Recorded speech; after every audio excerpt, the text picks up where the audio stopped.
Hi, welcome back again in a course of the data structure using C++. Second session है जिसमें हम कुछ pre requisite topic को जान सकेंगे। वीडियो लॉन्ग ज़रूर होगी जिसमें हम स्ट्रांगली बेसिस समझेंगे कि static memory allocation, dynamic memory allocation क्या है, call by values, call by reference का कॉन्सेप्ट क्या है, क्योंकि इस प्री रेक्विजिट के बिहाफ पर डेटा स्ट्रक्चर्स की इंटरनल ऑपरेशंस, उनकी वर्किंग को समझना हमारे लिए आसान रहेगा। तो वीडियो फर्दर कंटिन्यू रखने से पहले बताता चलूँ कि प्रीवियसली तमाम वीडियोस मेरे यूट्यूब पर मौजूद हैं और अपकमिंग जो भी वीडियोस होगी वो मेरे यूट्यूब चैनल पर आएंगी। फादर हुसैन CS सर्च करने के बाद आप मेरे यूट्यूब चैनल पर आएंगे, इसके प्लेलिस्ट पर जाएंगे जहाँ डिफरेंट डिसिप्लिन्स की वीडियोस मौजूद है। विद ईज आप इन्हें वॉच कर सकते हैं।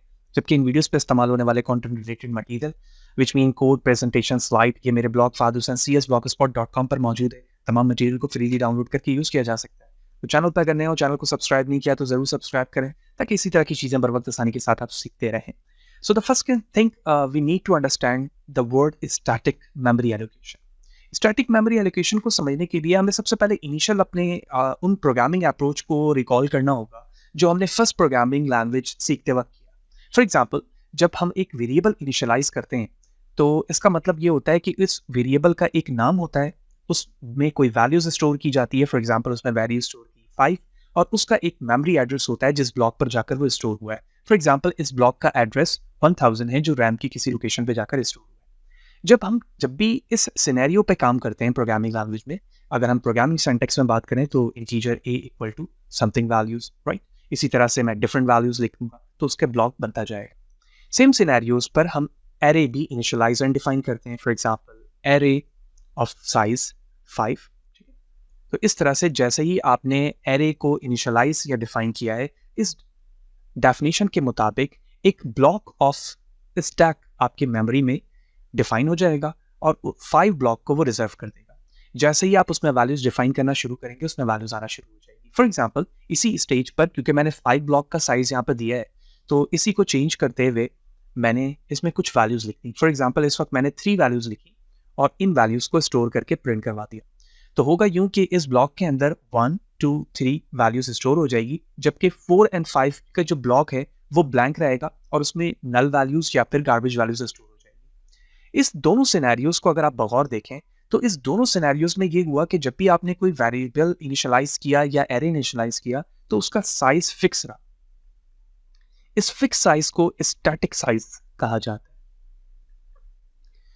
स्टैटिक या फिक्स साइज इसलिए कहा गया क्योंकि अगर हम 32 बिट को कंसीडर कर रहे हैं और मैं इंटीजर को 2 बाइट्स का ले रहा हूँ, sometime according to the operating system integer size 4 byte का भी हो सकता है और 2 बाइट का भी हो सकता है। तो अभी मैं 2 बाइट्स कंसीडर कर रहा हूँ, तो आप इंटीजर वैल्यूज के इस साइज को चेंज नहीं कर सकते। हम इस साइज को हैंडल नहीं कर सकते, इसमें हमारा राइट्स मौजूद नहीं। ना हम फोर्सली इसे कम कर सकते हैं, ना हम इसे डिलीट कर सकते हैं। ठीक है, we can not change it now. ठीक है, similarly for the array we can not change it. इधर आप 5 एलिमेंट्स इसमें स्टोर करें या ना करें, 5 टाइप के जो ब्लॉक्स बने वो रिजर्व होते हैं। तो इस रिस्पेक्ट से इस ब्लॉक का साइज हो गया 5 multiply by 2 that is equal to 10 और हेयर इंटीजर 2 बाइट्स ओनली। तो इसी डेफिनेशन के बिहाफ पर हम इसे फिक्स कह रहे हैं और स्टैटिक कह रहे हैं। जब इसको डिफाइन या फिर इनिशियलाइज किया गया तो इस ब्लॉक के अंदर आप वैल्यूज लिखें या ना लिखें, वो मेमोरी रिजर्व हो गई। तो इस बिहाफ पर एक प्रॉब्लम यहाँ पर लाई करती है जिसे हम कहते हैं मेमोरी लीकेज। इस मेमोरी लीकेज की वजह से प्रोग्रामर को काफ़ी लॉस रहेगा जब एक बड़े सिनेरियोज पे कोई प्रोग्राम डेवलप किया जाए और उसमें मेमोरी लीकेज की वजह से प्रोग्राम कहीं ना कहीं किसी ना किसी प्रोसेस में जाकर हॉल्ट हो जाएगा। तो इस मेमोरी प्रॉब्लम को या मेमोरी लीकेज को प्रॉब्लम को रिजर्व करने के लिए, चेंज करने के लिए हमें एक सेकंड कॉन्सेप्ट की ज़रूरत होगी जहां पर इन मेमोरी को होल्ड कराना या उसे डिलीट कराने का राइट्स फिक्स ना रहे बल्कि चेंज हो जाए। और ऐसे सिनेरियोज पर जंप होता है डायनामिक मेमोरी एलोकेशन का कॉन्सेप्ट। और इस डायनामिक मेमोरी एलोकेशन के अंदर जो कॉन्सेप्ट आता है उसमें हमारे पास ये राइट्स हो जाता है कि अकॉर्डिंग टू द रिक्वायरमेंट हम मेमोरी को यूज करें, यूटिलाइज करें और हमारे पास ये राइट रहे कि हम किस वक्त मेमोरी को रिजर्व कराना चाह रहे हैं और जब रिजर्व का काम मुकम्मल हो जाए तो हम उसे डिलीट करें। ठीक है, अब ये एक और कॉन्सेप्ट आ गया कि हमें फोर्सली डिलीट किस तरह से करवाना होगा। अगर हम स्टैटिक पे वापस आए इसी कॉन्सेप्ट पे, तो इस कॉन्सेप्ट पे आपने देखा कि सबसे पहली चीज तो हमें फिक्स मिलेगा साइज, जिसको हमने स्टैटिक कहा। अब प्रॉब्लम ये रही कि हमारा जो स्कोप है, मेमोरी का जो स्कोप है जो आपने ऊपर बनाया, वो स्कोप सिर्फ उसी ब्लॉक के अंदर है जिस ब्लॉक के अंदर आपने वेरिएबल को डिफाइन किया था। उसके बाहर आप उसे एक्सेस नहीं कर सकते। साथ ही साथ मैं उसे फोर्सली डिलीट नहीं कर सकता। यानी जब तक आपका प्रोग्राम अलाइव है, फॉर एग्जाम्पल ये आपका आउटपुट है, जब तक ये आउटपुट कंप्लीट नहीं हो जाता उस वक्त तक जो मेमोरी रिजर्व्ड है वी कैन नॉट चेंज। ठीक है, हम इसे चेंज नहीं कर सकते, ना इसके स्कोप को चेंज कर सकते हैं, ना इसके आउटपुट को आप चेंज कर सकते हैं ड्यूरिंग द प्रोसेस। जब तक ये आउटपुट कंप्लीट नहीं हो जाएगा उस वक्त तक ये चीज़ डिलीट नहीं होगी, कौन सी चीज़ जो फिक्स है। ठीक है, हम उसे फोर्सली डिलीट नहीं करा सकते। लिहाजा डायनेमिक ने हमें ये स्कोप दिया कि डायनेमिक वे से हम ना सिर्फ पॉइंटर का इस्तेमाल करते हुए इस फिक्स साइज को हैंडल करें, बल्कि साथ ही साथ हम अपने एरे को रन टाइम पर जाकर प्रोसेस पे ये बता सकें कि इसको कितनी वैल्यूज देनी है और कितना साइज रिजर्व करना है। तो लिहाजा डायनेमिक के इस कॉन्सेप्ट को हासिल करने के लिए यहाँ पर फर्स्ट कॉन्सेप्ट आता है पॉइंटर, जहां से डायनेमिक मेमोरी एलोकेशन का स्टार्ट होता है कॉन्सेप्ट। तो what is a pointer? Pointer is a special type of the, you can say, a variable, okay, which is not store the values. Actually that is used to store the reference of the another variable. How? For example, we have a variable something value,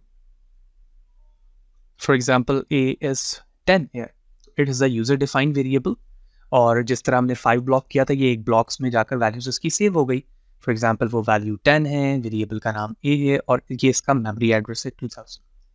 तो अब जब मैं एक variable define करूंगा जो कि pointer type का होगा, ठीक है, तो उस पॉइंटर के अंदर, ठीक है, पॉइंटर के अंदर जिस टाइप की वैल्यूज का रेफरेंस आने वाला है, remember it is a not a type of the pointer, actually it's indicate that कि इस पॉइंटर के अंदर जिस वेरिएबल की वैल्यू का रेफरेंस आने वाला है वो वैल्यूज किस टाइप की है, तो वो इंटीजर है, तो which mean it will store, so it will stored as like a pointer p holding the address of variable a, which mean ये वेरिएबल जो कि एक पॉइंटर टाइप का था वो a के एड्रेस को होल्ड करेगा।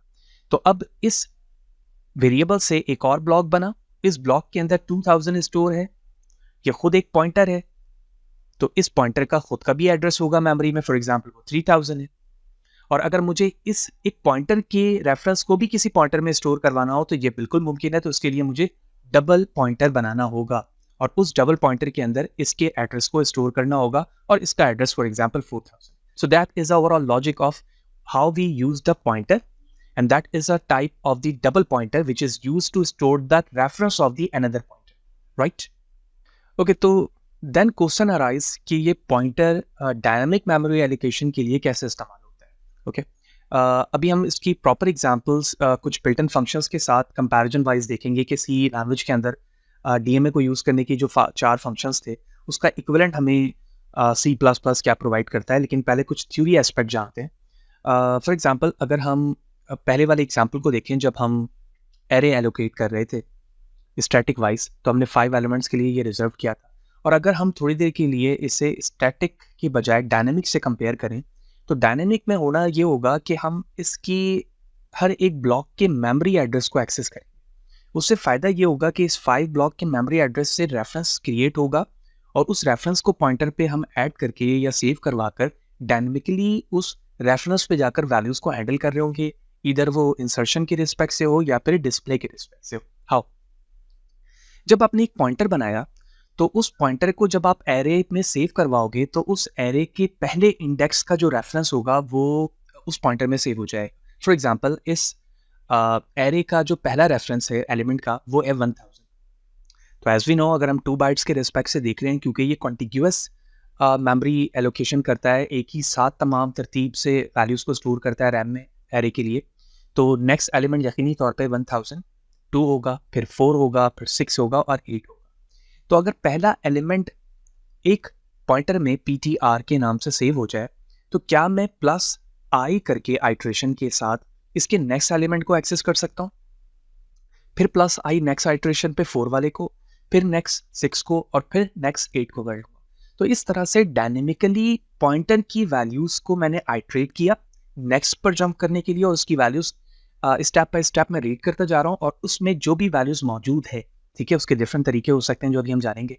अगर उसमें वैल्यूज़ नहीं है तो हम वैल्यूज़ स्टोर करवा रहे हैं डायनेमिकली, ठीक है, जितनी मुझे ब्लॉक्स चाहिए, ठीक है, और जितने ब्लॉक्स जब हो गए उसके बाद उसी स्टेप से मैं उनकी वैल्यूज़ को भी डिस्प्ले करवा सकता हूँ जो जो इसमें वैल्यूज़ मौजूद है। That is the essence how we use a pointer to behave your array as like a dynamically memory allocation to avoid this kind of the error or the problem. अगर हम avoid करना चाह रहे हैं तो हम DMA का इस्तेमाल करके मेमोरी लीकेज से बचाएंगे. हमारे हैंड ओवर ये प्रॉब्लम हो जाएगी कि हम उसके स्कोप को हैंडल कर सकें और उसे फोर्सली हमें जब डिलीट कराने की ज़रूरत हो तो हम उसे डिलीट भी करा पाएंगे. कैसे? अब इस चीज़ को हम प्रैक्टिकली भी देखेंगे कि किस तरह से हो रहा है, और C++ में C के साथ उसका कंपैरिजन, ये सारी चीज़ें हम जान सकेंगे. लेकिन अब हम ये समझ लेते हैं कि जब हम C++ के कोड को रन कर रहे होंगे तो किस स्टेप पर वो स्टैटिक बिहेव करता है और किस स्टेप पर वो डायनेमिक बिहेव कर रहा होता है. लेट्स सी. तो ये एक कंपाइल प्रोसेस है C++ लैंग्वेज के लिए. अगर हम C++ लैंग्वेज को कंपाइल करना स्टार्ट करते हैं तो सबसे पहले जो सोर्स कोड या जो आपने प्रोग्राम लिखा है that is to be source code, वो सोर्स कोड C++ के कंपाइलर में जाता है और कंपाइलर में जाने के बाद वो मशीन कोड में कन्वर्ट हो जाता है जिसे हम ABJ फॉर्मेट या ABJ फाइल कह रहे होते हैं. ठीक है, फॉर्मेट या फिर फाइल. ये जो प्रोसेस है जिसमें आपका कोड सोर्स से कंपाइलर में गया और कंपाइलर से OBJ फॉर्मेट में कन्वर्ट हुआ, इस प्रोसेस को, ठीक है, हम इस प्रोसेस को कह रहे होते हैं कि एक्चुअली ये हमारा स्टैटिक या फिर कंपाइल टाइम मेमोरी है. ठीक है, तो यहां पर जो एक्सेस हो रही है मेमोरी की वो कंपाइल टाइम या फिर स्टैटिक टाइम मेमोरी एलोकेशन हो रही है. ठीक है, टाइम भी हम लिख लेते हैं यहां पर. तो इसका मतलब ये हुआ कि यहाँ जो भी चीज़ें हो रही हैं वो फिक्स है. ठीक है, इसका स्कोप भी लोकल है. ठीक है, स्कोप से मुराद ये है कि जिस बाउंड्री के अंदर वो डिफाइन किया गया वो उसी में रहेगा और इस स्कोप को हम हैंडल नहीं कर सकते. ठीक है, हैंडल करने से मुराद ये कि इस पर हमारे पास राइट मौजूद नहीं है कि हम उसे फोर्सली डिलीट कर सकें या डिस्ट्रॉय कर सकें. ठीक है, लेकिन जैसे ही हम उसके नेक्स्ट स्टेज पर जाते हैं, यानी जब हम मशीन कोड से कन्वर्ट होने के बाद कोड को देखते हैं कि जब वो कोड रन हो रहा है, ठीक है, यानी वो जब कोड रन हुआ तो जैसे ही रन होगा तो यकीनी तौर पर उसकी एक्सी फाइल बनेगी, एग्जीक्यूटेबल फाइल, और वो एक्सी फाइल आपके आउटपुट को प्रोड्यूस करके दिखाएगी. तो ये जो प्रोसेस है जिसमें आपका OBJ format of file run हुआ और रन होने के बाद एक्सी में कन्वर्ट हुआ, that's format is said to be a dynamic, और you can say that run time memory allocation. तो यहां पर जो रन टाइम मेमोरी एलोकेशन हो रही होगी वो इस प्रोसेस में होगी जो फिक्स नहीं होगी. ठीक है, इसका स्कोप जरूर लोकल होगा as like the compile time, लेकिन इस वजह से हम इसे हैंडल कर सकेंगे. यहां पर हम इसे हैंडल नहीं कर पा रहे थे. ठीक है, ना ही हम इसे डिलीट कर पा रहे थे, लेकिन यहां पर हम फोर्सली उसे डिलीट भी कर सकेंगे जहां पर हम करना चाहें, और उसे हम हैंडल भी कर पाएंगे कि उस मेमोरी को हम किस तरह से एलोकेट करना चाह रहे हैं, किस साइज से करना चाह रहे हैं, उसकी असम्पशन हमारे पास हो. ओके, नेक्स्ट स्टेज, अब हमें C लैंग्वेज पे वो जो फंक्शंस हैं उनसे कंपेयर करना है C++ कोड के साथ, कि ये C लैंग्वेज के जो DMA फंक्शंस हैं, ठीक है, ये क्या हैं और ये किस तरह से वर्क किया करते थे जब हम डायनामिकली मेमोरी को एलोकेट करवाना चाह रहे होते थे C के. So the first function is a malloc. Malloc function dynamically memory allocate करता था जो साइज आप चाहते थे, यानी मैं integer 5 साइज का ब्लॉक बनाना चाह रहा हूँ तो ये डायनामिकली मेमोरी को एलोकेट करता था. फॉर एग्जांपल अगर मैं फर्स्ट स्टेज पर एलोकेशन करता हूँ तो वो DMA के जरिए से 5 ब्लॉक बनाएगा. ठीक है, जो भी बाइट साइज आपने लिया हुआ है अकॉर्डिंग टू द कंपाइलर, जो कंपाइलर आपका है 2 बाइट का है, 4 बाइट का है, तो उसके 5 ब्लॉक्स अटैच्ड हो जाते थे, रिजर्व हो जाते थे. अब सेम लॉजिक के साथ हम इस पॉइंटर के फर्स्ट ब्लॉक का एड्रेस स्टोर किया करते थे और उसके ज़रिए से PTR+i, जिस तरह से मैंने अभी यहाँ पर स्टेप बताया है, बिल्कुल सेम स्टेप्स के साथ इस स्टेप को फॉलो करते हुए हम आइटरेट करते थे. लेकिन जब हम मैलॉक के ज़रिए से फंक्शन बनाया करते थे तो इस ब्लॉक के अंदर जो वैल्यूज़ आती थी यहाँ पर वो डिफ़ॉल्ट गार्बेज वैल्यूज़ आया करती थी. ठीक है, तो इस गार्बेज वैल्यूज़ को हमें फोर्सली क्या करना होता था, इस पे वैल्यूज़ को ओवरलैप करना होता था, यानी रिप्लेस करना होता था. ये एक न्यू वैल्यूज़ आएगी, वो न्यू वैल्यूज़ उसको रिप्लेस करेगी. ठीक है, और जो भी डायनेमिकली वैल्यूज़ आ रही होगी वो उसको रिप्लेस करेगी. फॉर एग्जांपल मैंने इस ब्लॉक को चेंज किया, इसे किया और इसे किया, तो इस पे चेंज वैल्यूज़ आएगी जो भी आपने किया है, लेकिन इस पे एक वही गार्बेज वैल्यू आएगी जो डिफ़ॉल्ट तौर पे मैलॉक के जरिए से. तो ये पहला फंक्शन था. सेकंड फंक्शन कैलॉग भी सेम लॉजिक के साथ ही ब्लॉक बनाया करता था. जो भी साइज आपने दिया, जैसे यहाँ पर ब्लॉक का साइज हमने 5 दिया है साइज ऑफ इंटीजर के साथ, यहाँ पर 5 मल्टीप्लाई होता था यहाँ पर सेपरेटली जो है वो दोनों पैरामीटर्स लिखे जाते थे, ठीक है। We are not going to depth on this function, we just recall C के अंदर हम क्या किया करते थे। तो कैलॉग में भी यही होगा, ठीक है, 5 ब्लॉक्स डायनेमिकली बन जाएंगे, लेकिन वो तमाम वैल्यूज को 0 से इनिशियलाइज कर देगा, ठीक है। और उसके बाद इससे फायदा ये होगा कि इसकी वैल्यूज 0 एलोकेटेड रहेगी और जो भी आपको रिक्वायरमेंट है उसके मुताबिक आप उसमें वैल्यू सेव करवा रहे हैं, ठीक है। सेम लॉजिक के साथ कि न्यू वैल्यूज होगी उससे रिप्लेस हो जाएगी। अब जो एरिया यहाँ पर रिजर्व्ड हुआ है 5 ब्लॉक्स के लिए, क्योंकि आपने 5 वैल्यूज के लिए इधर आप कैलॉग से करें या मैलॉग से करें, तो ये दोनों रिजर्व्ड हो गए और जो रिक्वायरमेंट होगी पीटीआर प्लस आई के जरिए से आप उसे एक्टिवेट करें। देन थर्ड फंक्शन रीएलोकेट का था। रीएलोकेट ये कहता था कि अगर आपने 5 ब्लॉक्स बनाए पहले और मैं उस 5 ब्लॉक को रीएलोक करते हुए यानी रीएलोकेशन करते हुए उसे चेंज करना चाहता हूँ, यानी उसकी एलोकेशन अब 3 ब्लॉक पे करना चाहता हूँ, तो अब 3 ब्लॉक्स में क्या होगा, वो लास्ट वाले 2 ब्लॉक्स को यहाँ से क्या कर देगा, कैंसिल कर देगा और इन 3 को सिर्फ यहाँ पर सेव रखेगा और उसे आप हैंडल कर सकोगे। लेकिन ऐसा भी तो हो सकता है कि हम इसे 3 नहीं बल्कि इसको अहेड वैल्यूज लेकर आए। फॉर एग्जांपल मैं 8 करना चाह रहा हूँ 5 को, तो अब जो ब्लॉक्स बने हुए इधर वो कैलॉग से हो या मैलॉग से हो, तो वो पहले तो ये देखेगा कि क्या रैम में जिस जगह पर ये मेमोरी स्टोर की गई है इसके आगे कोई स्पेस मौजूद है या नहीं। अगर उसके आगे कोई स्पेस मौजूद होगी तो वो उसको हैंडल करेगा, यानी उसी के साथ वैल्यूज को ऐड कर देगा, ठीक है। यानी फॉर एग्जांपल हमें 3 मजीद ब्लॉक चाहिए तो वो 3 ब्लॉक बना देगा यहाँ पर। लेकिन अगर ये स्टैक मौजूद नहीं है तो फिर वो क्या करेगा, रैम में जाकर देखेगा कि स्टैक में कोई ऐसी जगह है, ठीक है, कि जहां पर 8 ब्लॉक्स के साइज रिजर्व हो सके। तो जहां पर भी वो स्पेस होगा वहां जाकर वो उनको रिप्लेस कर देगा। तो ये इसकी एजम्पशन हो जाएगी, उस हिसाब से साइज अरेंज होगा, फिर जो भी इसका रेफरेंस होगा उस रेफरेंस को आप एक्सेस करेंगे पीटीआर के जरिए से, प्लस आई करके एक्टिवेट करेंगे और वैल्यूज आके अहेड पे जाती है। ये तीनों प्रोसेस यानी मैलॉग, कैलॉग और रीएलॉग, इसके जरिए से आपने डीएमए को यूज किया और डीएमए में पॉइंटर इस्तेमाल हुआ और पॉइंटर के जरिए से आपने डायनेमिकली मेमोरी को एक्सेस किया और उसके रिक्वायरमेंट के मुताबिक वैल्यूज को आप स्टोर करवा रहे हो, ठीक है, उसको एलोकेट कर रहे हो जितनी आपकी रिक्वायरमेंट है यूजर की। लेकिन अब हमें ये प्रोसेस रिकॉल करना पड़ेगा कि जो मेमोरी है वो मेमोरी 2 पार्ट्स में मेजरली डिवाइड है, ठीक है। मेजरली फर्स्ट पार्ट हमारा स्टैक का है और सेकंड हीप का है, ठीक है। तो हीप डीएमए के मेमोरी के लिए रिजर्व्ड है, एक पूरा ब्लॉक है समझ लें जो डीएमए के पास हीप के पास डीएमए के लिए इस्तेमाल हो रहा है, जबकि स्टैक के पास वो वेरिएबल्स होते हैं जिसका स्कोप लोकल होता है, ठीक है, जिसमें मेन फंक्शंस हो सकते हैं, ठीक है, या स्टैटिक वेरिएबल्स हो सकते हैं या लोकल वेरिएबल्स हो सकते हैं, ठीक है। लोकल वेरिएबल आपने बनाया, कोई फंक्शन बनाया, ठीक है, या मेन फंक्शन को जब आप कॉल कर रहे होते हो, ठीक है, इंट मेन के लिए, तो ये चीज़ें आपके स्टैक में आके स्टोर होती हैं। लेकिन जब मैं हीप के डेटा को डायनेमिकली लेना चाह रहा होता हूँ डीएमए के तौर पे, तो हीप की मेमोरी आती है, यानी हीप जो है वो एक मेमोरी टाइप, तो इस मेमोरी में से एक ब्लॉक निकलकर यहाँ पर आएगा और वो ब्लॉक यहाँ पर सेव हो जाएगा, ठीक है। जिस तरह से मैंने यहाँ पर 3 नंबर्स पर रीएलोकेशन बनाया या फर्स्ट या सेकंड पे मैलॉग या कैलॉग बनाया, तो अब जो मेमोरी यहाँ पर बनी, जो भी ब्लॉक की रिक्वायरमेंट थी, वो डेटा जो आपने किया वो स्टोर हो गया यहाँ पर जो भी, तो इस वक्त ये स्टोर्ड है। अब 2 तरीके हैं इस स्टैक मेमोरी को रिलीज करने का या इसे फ्री करने का। एक तो ये तरीका ये है कि प्रोग्राम एग्जीक्यूट होने के बाद जब खत्म होगा तो यकीनी तौर पे जो आपने स्टैक हीप से मेमोरी ली है स्टैक में वो उसको रिटर्न हो जाएगी और स्टैक फ्री हो जाएगा। लेकिन डीएमए को तो हम इस्तेमाल ही इसलिए कर रहे हैं ताकि मैं इस मेमोरी को होल्ड कर सकूं, हैंडल कर सकूं। लिहाजा इसके लिए फोर्थ फंक्शन आता है जो फ्री, और ये फ्री फंक्शन हमें ये कहता है कि जो मेमोरी मैंने हीप से स्टैक में ली थी डीएमए के लिए, जब हमारा प्रोग्राम एग्जीक्यूट हो जाए तो इस फ्री फंक्शन के जरिए से उस मेमोरी को जो आपने डायनेमिकली बनाया है ARR के नाम से, उसे फ्री कर दो। तो अब क्या होगा, जब स्टैक का काम खत्म हो गया तो वो इसे रिप्लेस कर देगा हीप को और हीप के पास वो डेटा दोबारा से मेमोरी के फॉर्म पर आ जाएगा। इसका मतलब है कि वो इन फ्यूचर इसे दोबारा किसी दूसरे डेवलपर को या न्यू प्रोग्राम को दे सकता है, utilization of the DMA memory. Hope you will understand the concept of the DMA with respect to the C language DMA built-in functions जो malloc, calloc और new alloc के जरिए से होते हैं।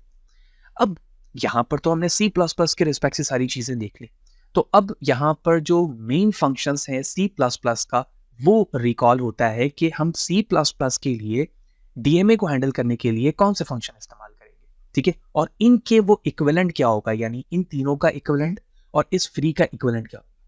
तो इसका जवाब ये है कि इन तीनों को एक ही तरीके से या मल्टीपल वे से इस्तेमाल करते हैं by using new keyword in C++, और फ्री की जगह पर हम डिलीट का कीवर्ड इस्तेमाल करते हैं डीएमए को यूज करने के लिए। तो अब हम इन चारों फंक्शंस की इक्विवेलेंसी देखते हैं कोड के रिस्पेक्ट से, और इन कोड का इक्विवेलेंट C++ में न्यू और डिलीट के जरिए से कैसे इस्तेमाल होता है वो समझते हैं। और उसके ब्याह पर हमें ये कंप्लीट समझ में आ जाएगा कि DMA C++ में C के बिल्ट इन फंक्शन को कैसे यूज करते हुए सेम रिक्वायरमेंट को फुलफिल करता है जो हमने C में किया था। Let's jump to the C++ code. Okay, हम इस वक्त VS कोड में मौजूद है, और VS कोड पे मैंने एक्सटेंशन के जरिए से C++ को इनेबल किया हुआ है। So you can use any IDE।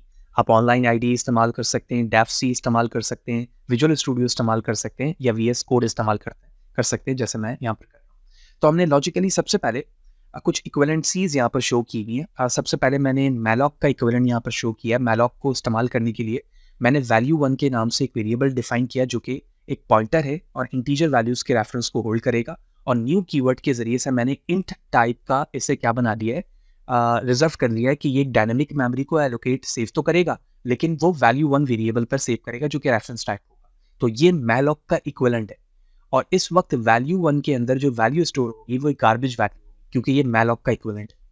Okay, अगर मैं इसी सेम लाइन ऑफ कोड को कैलॉग के जरिए या कैलॉग का इक्विवेलेंट बनाना चाहता हूँ, तो उसके लिए मुझे इंट लास्ट में जो इंट लिखा हुआ उसके साथ स्क्वायर ब्रैकेट बनाना होगा।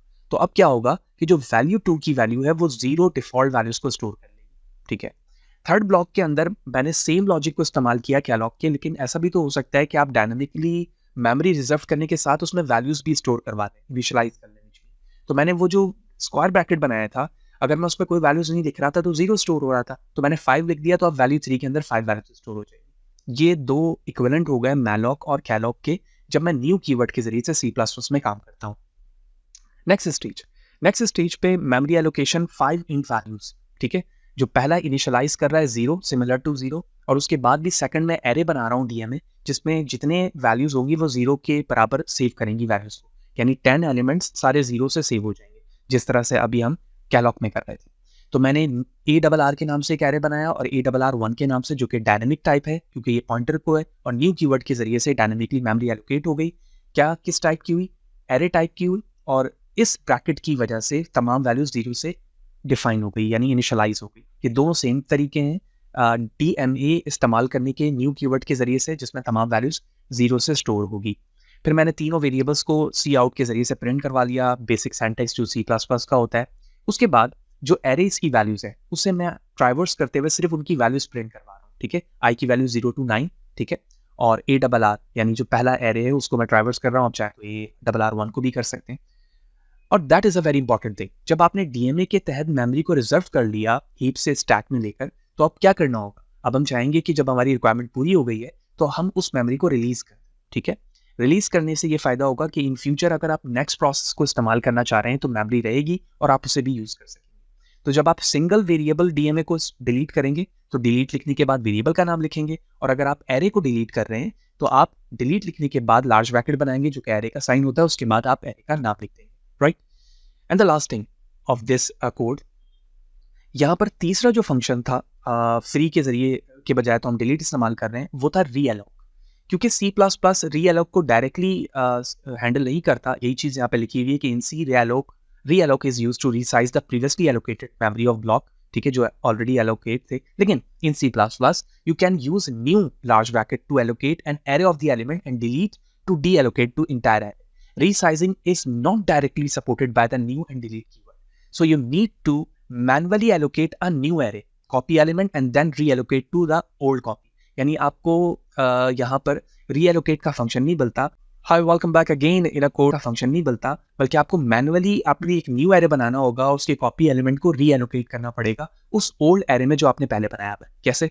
देखो, मैंने यहाँ पर एक एरे का नाम रखा जो भी आप DMA का रखना चाह रहे हैं, और फिर मैंने न्यू कीवर्ड के साथ उस एरे के साइज को डिफाइन कर दिया जो ऑलरेडी कहीं पर बना हुआ होगा। फॉर एग्जाम्पल, क्योंकि मैं यहाँ पर रीएलोक इस्तेमाल नहीं कर सकता, तो एज्यूम करो कि ये एरे पहले भी बना हुआ है, तो मैंने दोबारा लिखकर उसके साइज को डिफाइन करना होगा ताकि वो साइज रीएलोकेट हो, और उसकी जो भी वैल्यूज आप 0 इनिशियलाइज करना चाहते हैं तो कर्ली ब्रैकेट बनाए, पकड़ना आप यूजर से लेके जो भी वैल्यूज लिखना चाह रहे हैं वो आप लिखेंगे। जब ये काम हो जाए तो आप इसको भी डिलीट कीवर्ड के जरिए से डिलीट करवा सकते हैं। ठीक है, I am going to copy it now, paste here and just pass the name of this variable. That is going to run the program here, right? And here it is a code. ठीक है, तो first memory address जो हमारा first code था, ठीक है, फिर हमारे पास वैल्यू 2 था जो 0 से इनिशियलाइज हुआ और थर्ड में 5 कर रहे थे। फिर मैंने एरे 2 डिफाइन किया, एक को आइटरेट करवाया, उन तमाम की वैल्यूज यहाँ पर 0 आ गई। तो होप यू अंडरस्टैंड कि डीएमए का इक्विवेलेंट कोड क्या था और वो किस तरह से वर्क कर रहा था according to this logic. Okay, next we need to some understanding about some theoretical aspect of this understanding of the static memory allocation and dynamic memory allocation. The first thing is allocation. When we talk about the static or the compile time, memory is allocated as a compile time based on the declaration and definition of the variable, as we have seen. The next one is allocation, store and a stack. Stack is a type of the memory, as we have seen. कि heap से वो data आके stack में save होता है. A fixed size memory, a region managed by the compiler. Compiler manage करता है lifetime variable exist for the duration of their scope, function and block. यानी जब तक program रन हुआ हुआ है, उसका scope alive है, उसी वक्त तक ही हम उसे access कर सकते हैं. Size is fixed and compile at the runtime. Compile time known होता है कि उसका size जो है fix है, and we cannot change it, we cannot manage it. So different advantages and disadvantages of the both types. Fast access due to the stack locality, no need to manual deallocation, automatic and function access, suitable for the variable with no size and lifetime. यानी जब हमें size पता होता है, उसकी life पता होती है, तो उसके लिए suitable. Disadvantages क्या हो सकते हैं? Limited size due to the stack constraint, क्योंकि उसमें limited data save हो सकता है, तो इसलिए limited size होता है. और यही वजह है कि जब हमारे पास size known होता है और छोटा होता है, तो हम static में उसे handle करना चाहते हैं. Not suitable for the data structure with variable or the unknown size. यानी जब हमें size नहीं पता है और हम data structure को इस्तेमाल कर रहे हैं, ठीक है, जैसे हम in future करेंगे, तो वहाँ पर ये suitable नहीं होगा. वहाँ पर यकीनी तौर पे हमें dynamic की तरफ जाना पड़ेगा. So what are the dynamic allocation? As we have seen, memory is allocated as a runtime function like malloc, calloc, और इनकी equivalent हमने new keyword देखा और इसी तरह से delete देखा. Location is stored on the heap, a dynamically managed memory region, a lifetime manually managed by the programmer. User can free or delete the DMA allocated size of the memory according to the requirement, whatever he or she used. Size can be flexible and determined at runtime. Flexible का मतलब ही यही है कि हम अपनी requirement के मुताबिक उसको रेफर कर रहे हैं, उसके size को allocate कर रहे हैं और reallocate भी कर सकते हैं. Advantages suitable for the data structure, यानी जब हम data structure को इस्तेमाल करते हैं, स्पेशली जब हम linked list की तरफ जाएंगे, तो वहाँ पर हम इसकी यूजेज को और भी अच्छी तरीके से देख रहे होंगे कि DMA के क्या फ़वाइद हैं. Similarly, array के लिए भी हम इस्तेमाल कर सकते हैं. With unknown size variable, example linked list, dynamically arrays as well. Often more flexible for the memory management. Memory management के लिए flexible है. Disadvantages क्या हो सकते हैं? Slower access than static memory due to the heap management overhead. ठीक है, slow होगा. Potential for the memory leak if deallocation is not handled properly. अगर आपने deallocation properly handle नहीं किया तो memory leak होगी. और जब हम DMA इस्तेमाल कर रहे होते हैं तो वहाँ पर हम access ही इसीलिए कर रहे होते हैं कि हम memory leakage को अब बचाएं. और वो कैसे करेंगे? वो हमने एक example में भी देख लिया कि हम DMA के जरिए से allocated size को रिजर्व कर रहे हैं और उसके मुताबिक ही उसे यूज कर रहे हैं. The last part of this video session is a call by values and call by the reference. जब आपने फर्स्ट टाइम प्रोग्रामिंग लैंग्वेज पढ़ी होगी, स्पेशली C हो या पाइथन हो, तो वहाँ पर हम इस रेफरेंस को ज़रूर इस्तेमाल करते हैं और वहाँ पर हमें ये पता चलता है कि किसी फंक्शन को डायरेक्टली उसके वैल्यूज से कॉल करते वक्त हमें क्या फ़ायदा होता है और उसके रेफरेंस से कॉल करते वक्त हमें क्या फ़ायदा होता है. तो first thing, call by the value, जिसे पास बाय वैल्यू भी कहा जाता है. A copy of the argument values is passed, यानी उसी वैल्यूज की कॉपी को एज अ आर्गुमेंट पास किया जाता है. जब फंक्शन बनाते हैं और स्क्वायर ब्रैकेट में वैल्यूज लिखी जाती है तो उसे हम पैरामीटर कहते हैं और उसी पैरामीटर की वैल्यूज जब पास की जाती है तो उसे आर्गुमेंट कहा जाता है. Changes with in the function effect only the copy, यानी अगर फंक्शन में मैं चेंजिंग करूंगा तो सिर्फ कॉपी में ही उसका इफेक्ट होगा, ओरिजिनल वैल्यूज पे उसका इफेक्ट नहीं होगा. ये अभी हम प्रैक्टिकल एग्जांपल से समझेंगे. Use cases, protecting original argument, passing small data effectively, यानी जब इसका फायदा ये होता है यूज केस ये कि हम अपने ओरिजिनल आर्गुमेंट्स की वैल्यूज को प्रोटेक्ट कर रहे होते हैं और स्मॉल डेटा इफिशिएंटली इसमें पास हो जाता है.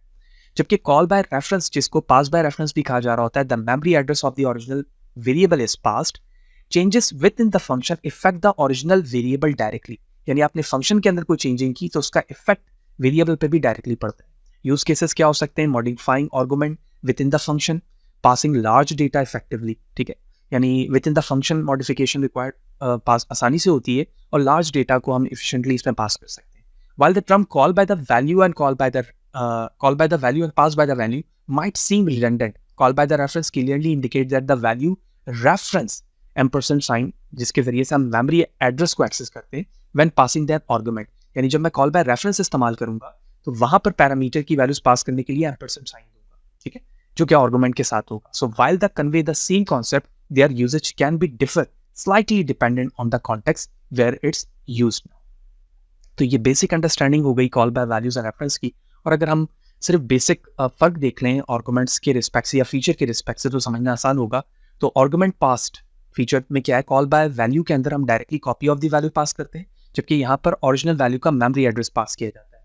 Changes inside function effect the copy only, जो कॉपी आपने पास किया सिर्फ उस पर ही उसका इफेक्ट होता है कॉल बाय वैल्यूज में. लेकिन अभी हम ये चीज प्रीवियस स्लाइड पे भी देखी थी कि ओरिजिनल वेरिएबल पर उसका इफेक्ट आता है जब कॉल बाय रेफरेंस में होता है. यूज केसेस प्रोटेक्टेड आर्गुमेंट्स को आप प्रोटेक्ट कर रहे होते हैं, स्मॉल डेटा के लिए इस्तेमाल होता है. यहाँ पर मॉडिफिकेशन आर्गुमेंट के अंदर हो रही होती है और ये लार्ज डेटा के लिए इस्तेमाल होता है. तो अब इस call by values on reference को हम C++ के एक एग्जांपल से भी देख लेते हैं. इधर आप सेम लॉजिक को C पे भी इंप्लीमेंट कर सकते हैं, ठीक है, और अगर आपने किया होगा तो ये बेसिक आइडिया भी आपके पास होगा, लेकिन हम इसे रिकॉल कर लेते हैं. सबसे पहले कॉल बाय वैल्यू या पास बाय वैल्यू को समझते हैं.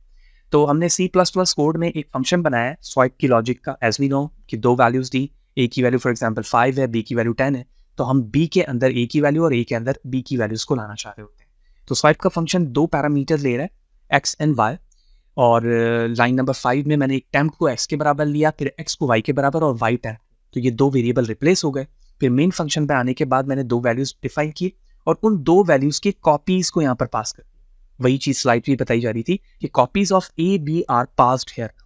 After that, after the function, a value of 5 and value of B remains same inside this function, यानी इस इंड के अंदर भी A और B की वैल्यूज सेम रहनी चाहिए और इसका इफेक्ट A और B का जब फंक्शन में पास होगा, जो outside of the main function है, वहां पर भी सेम होना चाहिए.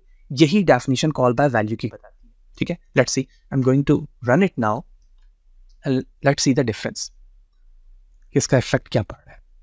देखें, सबसे पहले जो फंक्शन यहाँ पर पास हुआ ना, तो ये इफेक्ट यहाँ पर है, ठीक है. यहाँ पर भी इसकी वैल्यूज प्रिंट करवा देता हूँ. पहले स्वैपिंग तो यहाँ पर डायरेक्टली A और B की वैल्यूज प्रिंट हो रही है क्योंकि यहाँ पर मैंने कॉल बाय वैल्यूज सिर्फ किया है. तो कॉल बाय वैल्यूज पे फंक्शन तो पास हो गया, लेकिन फंक्शन को यहाँ पर डिस्प्ले नहीं कराया गया, तो मैं यहाँ फंक्शन भी डिस्प्ले करा देता हूँ, यानी x एंड y की वैल्यूज, तो डायरेक्टली हमें पता चले. राइट, तो मैंने इसकी वैल्यूज यहाँ पर भी डिस्प्ले करवा दी है x एंड y की, जबकि A और B यहाँ पर वैल्यूज प्रिंट हो रहे हैं. तो बिहाफ ऑफ दिस यहाँ पर प्रिंट कराने का पर्पस ये है कि हमें इफेक्ट ये देखना है कि कॉल बाय वैल्यूज पे अगर मैं इस स्वाइप फंक्शन के अंदर जाकर इस x एंड वैल्यू के अंदर कोई चेंजिंग करूं, फॉर एग्जांपल, क्योंकि ये स्वाइप हो रहा है, स्वाइप होने के बाद x की वैल्यू y और y की वैल्यू x में चले जा रही है, स्वाइपिंग में यही होना चाहिए. लेकिन इन दोनों में चेंजिंग होने के बावजूद भी मेन पे मौजूद A B पर उसका कोई इफेक्ट नहीं होगा, क्योंकि A B को मैंने यहाँ पर पास किया हुआ है. और यही कॉल बाय वैल्यूज कहती है कि copies of the A B पास किया जाता है, उसका इफेक्ट मेन पे मौजूद वेरिएबल पर नहीं पड़ता है, ठीक है. इधर A और B यहाँ पर same as it is print होंगे और यहाँ पर स्वाइप होने की बात होगी. Let's see, I am going to run it now, it's executed and here it is 10 and 5. Main function के अंदर अगर आप देखें तो पहले हम अपने फंक्शन को कॉल कर रहे हैं A B, तो इसने क्या किया, 10 and 5 कर दिया, जबकि मेन के अंदर A की वैल्यू 5 है, 5 ही प्रिंट हो रही है, और B की वैल्यू 10 है, 10 प्रिंट हो रही है. तो स्वाइपिंग होने के बाद 5 10 और 10 5 बन गए, लेकिन मेन के अंदर जो 5 10 है एग्जैक्ट वही है जो उसकी ओरिजिनल वैल्यूज पास होते वक्त दी गई थी. तो that is said to be a call by value. What about the call by reference? Call by reference पे अभी हमने देखा कि हमें फंक्शंस का रेफरेंस पास करना होता है, ठीक है. सेम लॉजिक के साथ मैंने यहाँ पर फंक्शन बनाया स्वाइप बाय रेफरेंस, और जहाँ पर हम डायरेक्टली वैल्यू पास कर रहे थे वहाँ पर मैंने रेफरेंस दिया है वेरिएबल का. बाकी लॉजिक बिल्कुल सेम है. फिर मैं मेन पर आता हूँ और मेन पे आने के बाद दो वेरिएबल्स बनाया. वेरिएबल्स बनाने के बाद उनकी वैल्यूज पास कर दी, यानी कॉपी ऑफ द फंक्शन पास कर दिया. फिर यहाँ पर A B को मैं प्रिंट करवा रहा हूँ, तो सेम लॉजिक से जो मैं A B यहाँ प्रिंट करा रहा हूँ ना, वैसे कॉपी करता हूँ और यहाँ पर आकर पेस्ट कर लेता हूँ, ठीक है. क्योंकि इसकी वैल्यूज यहाँ पर x एंड y है, तो मैं इसे x एंड y से रिप्लेस कर दूंगा. Right, now I am going to execute this code and here it is. Let's see the difference between call by values and call by reference. तो first जो हमने कोड चंक एग्जीक्यूट किया, तो call by values में हमने देखा था कि हमने जब A की वैल्यू 5 और B की वैल्यू 10 पास की थी, तो स्वाइप होने के बाद 5 10 और 10 5 भी हो गया था, जबकि ओरिजिनल मेन फंक्शन पे A की वैल्यू 5 ही रही थी और B की वैल्यू 10 थी. लेकिन जब मैंने कॉल बाय रेफरेंस किया, तो कॉल बाय रेफरेंस की वजह से 5 10 और 10 5 में तो चेंज हुआ, लेकिन ओरिजिनल जो मेन फंक्शन पर वैल्यूज मौजूद थी वहां पर a की वैल्यू 5 थी। Let's see, here it is. a की वैल्यू 5 है और मैं उसी a को प्रिंट करा रहा हूँ, लेकिन a की वैल्यू अब क्या प्रिंट हो रही है, 10, और b की वैल्यू जो कि 10 थी अब वो 5 प्रिंट हो रही है। इसका मतलब ये हुआ कि कॉल बाय रेफरेंस के अंदर जब आप रेफरेंस वैल्यू पास करते हैं तो उस रेफरेंस पे ओरिजिनल वेरिएबल की वैल्यूज के लोकेशन पे जो भी चेंजिंग हो रही है, यानी यहाँ पर x की वैल्यू जब y बन रही है या y की वैल्यू x बन रही है, तो वो इस वेरिएबल के रेफरेंस में जाकर कर रहा है। तो यही वजह है कि जब मैं इस फंक्शन के अंदर चेंजिंग करता हूँ इस वेरिएबल्स में, तो उसका इफेक्ट मेन में मौजूद वेरिएबल पे भी पड़ता है। यही वजह है कि उनकी वैल्यूज चेंज हो जाती है। ठीक है, इससे कंफ्यूज नहीं होना है कि यहाँ पर ए बी क्यों है। नाम तो वेरिएबल का कुछ भी हो सकता है, क्योंकि मैं पैरामीटर के अंदर मेमोरी एक्सेस कर रहा हूँ उन वेरिएबल का जो यहाँ पर पास किया गया। तो इनके एड्रेस में चेंजिंग जब हो रही है तो उसका इफेक्ट मेल पे ही पड़ रहा है। तो होप यू अंडरस्टैंड कि call by values and call by reference क्या है और वो किस तरह से इफेक्ट करता है। ठीक है, तो इस सेशन पर हमने डीपली जाना कि एक्चुअली कॉन्सेप्शनल व्यू क्या है call by values and call by reference का। वीडियो लॉन्ग जरूर हुई, लेकिन हमने तमाम एस्पेक्ट को डिस्कस कर लिया कि एक्चुअली स्टैटिक मेमोरी एलोकेशन और डायनेमिक मेमोरी एलोकेशन क्या है, compile time and run time क्या है, उसमें हैंडल करना न्यू कीवर्ड और डिलीट कीवर्ड को किस तरह से हम कंपेयर करते हैं सी के बिल्ट इन डीएमए फंक्शंस के साथ जो कैलॉग, मैलॉग और रियलॉग के जरिए से होता है। फिर हमने कुछ एग्जांपल्स देख ली, थ्योरी एस्पेक्ट देखा, और उसके बाद call by values and call by reference को भी देख लिया, इंक्लूडिंग पॉइंटर के टाइप्स यानी सिंगल पॉइंटर और डबल पॉइंटर। क्योंकि यहाँ पर जो हमने कॉन्सेप्ट इस्तेमाल किया था, हियर इट इज, तो ये सिंगल पॉइंटर था और ये डबल पॉइंटर था। और डबल पॉइंटर उस वक्त इस्तेमाल करते हैं जब एक पॉइंटर की वैल्यूज को दूसरे पॉइंटर में उसके एड्रेस को स्टोर करवाना हो। ठीक है, hope you understand everything. Next session पे जाएंगे तो हम बाकायदा कुछ मजीद बेसिक चीज़ों को डिस्कस ज़रूर कर लेंगे, ताकि जब हम डेटा स्ट्रक्चर को पढ़ना शुरू करें तो C++ और थ्योरी रिस्पेक्ट से हमें कोई भी प्रॉब्लम ना हो, हम बड़े आसानी के साथ चीज़ों को एक्सप्लोर करते हैं। तो वीडियो अच्छी लगी हो तो लाइक करें, ज़्यादा लोगों को शेयर करें। कोई सवाल है तो मुझे कमेंट सेक्शन पे ज़रूर बताएं। तो चैनल को सब्सक्राइब नहीं किया हुआ तो ज़रूर करें, ताकि इसी तरह की चीज़ें आपको बर वक्त आसानी के साथ मिलती रहें। ब्लॉग पर तमाम चीज़ें मौजूद हैं, तमाम चीज़ों को फ्रीली आप डाउनलोड करके यूज़ कर सकते हैं। नेक्स्ट सेशन पर मिलता है। See you there.